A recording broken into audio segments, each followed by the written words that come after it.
Para la prueba de inspiración-expiración, el objetivo es evidenciar una fractura costal. El paciente está en supino, el examinador observando la prueba. Se le pide al paciente que respire normalmente y que tras la inspiración profunda efectúe una rápida expiración. El hallazgo es positivo si presenta dolor tanto en la inspiración profunda como en la expiración rápida, lo que es sintomático para una fractura costal.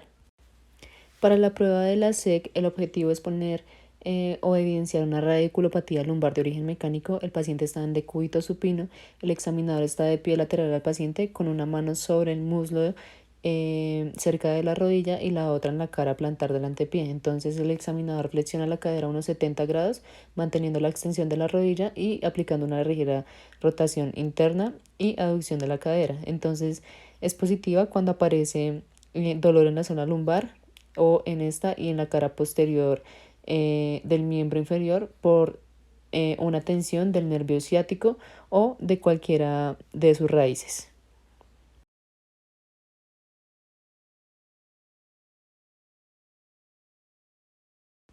Para la prueba de Brudzinski-Kerning, el objetivo es evidenciar la presencia de una lesión mecánica en la columna lumbar. El paciente está en decúbito supino con las manos entrelazadas detrás de la cabeza. El paciente está de pie lateral al paciente. Entonces se ejecuta una flexión forzada de la cabeza sobre el pecho mientras el paciente mantiene la flexión de la cadera y de la rodilla a 90 grados. A continuación se extiende pasiva y lentamente la rodilla del lado afectado y pues si es positiva cuando refiere dolor en el cuello, especialmente en la zona lumbar, cuando se realiza la extensión de la rodilla. Para la prueba de Knapziger 2, el objetivo es manifestar una posible compresión mecánica en la zona lumbar. El paciente está en supino, el examinador de pie a la cabeza del paciente.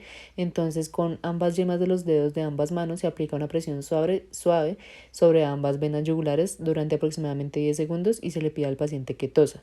El hallazgo es positivo cuando aparece un dolor al toser en la región lumbar. Entonces, esta también es una prueba sobre la compresión yugular bilateral, ya que aumenta la presión del espacio intratectal. Para la maniobra de Valsalva, el objetivo es detectar una afectación mecánica del nervio ciático. El paciente está sentado, el examinador observando y indicando la prueba. Entonces se le pide al paciente que ejecute una inspiración y que mantenga el tórax hinchado, tras lo cual debe incrementar pues la presión intraabdominal como si fuese a defecar. Entonces el hallazgo es positivo cuando aparece dolor en la zona lumbar y a menudo pues este se irradia hacia lo largo del miembro inferior. Para la prueba de Cram, el objetivo es poner o evidenciar una radiculopatía de origen lumbar mecánico. Entonces el paciente se encuentra en supino, el examinador semisentado a los pies de la camilla y el talón del paciente descansa sobre el hombro del examinador. Entonces, con la rodilla extendida se provoca la aparición de dolor de lo largo de la cara posterior del miembro inferior. Posteriormente, se aplica una discreta fricción de unos 20 grados y los síntomas desaparecen. En este momento, con los 2 pulgares en ambas manos, sobre la línea media del hueco popliteo se realiza una presión durante unos segundos. La prueba es positiva o resulta positiva cuando aparece un dolor ciático al aplicar la presión, ya sea en la zona lumbar baja o glútea. Para la prueba de la caída, el objetivo es valorar una disfunción neurológica de origen medular. El paciente está sentado con las rodillas al borde de la camilla y los brazos detrás de la espalda. Entonces el examinador está de pie y lateral al paciente a la altura de los muslos. La prueba consta de 3 fases. En la primera se le pide al paciente que deprima el tronco dejándolo caer hacia adelante. En la segunda se le pide al paciente que procure la cabeza hacia el pecho. Y en la tercera el examinador toma el pie del paciente con la mano libre y provoca una dorsiflexión máxima del pie. El hallazgo es positivo cuando se presenta incapacidad para extender la rodilla y hay dolor.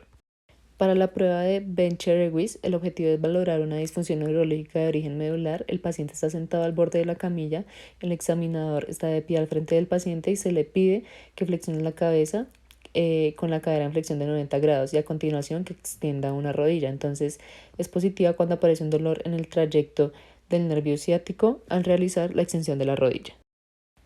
En la prueba de Milgram, el objetivo es comprobar un compromiso intratectal lumbar. El paciente está en decúbito supino con los brazos cruzados sobre el pecho. El examinador a un lado del paciente indicando la prueba. Se le pide al paciente que manteniendo ambos miembros inferiores extendidos, los eleve aproximadamente 10 centímetros sobre la camilla y que mantenga esta posición aproximadamente 30 segundos.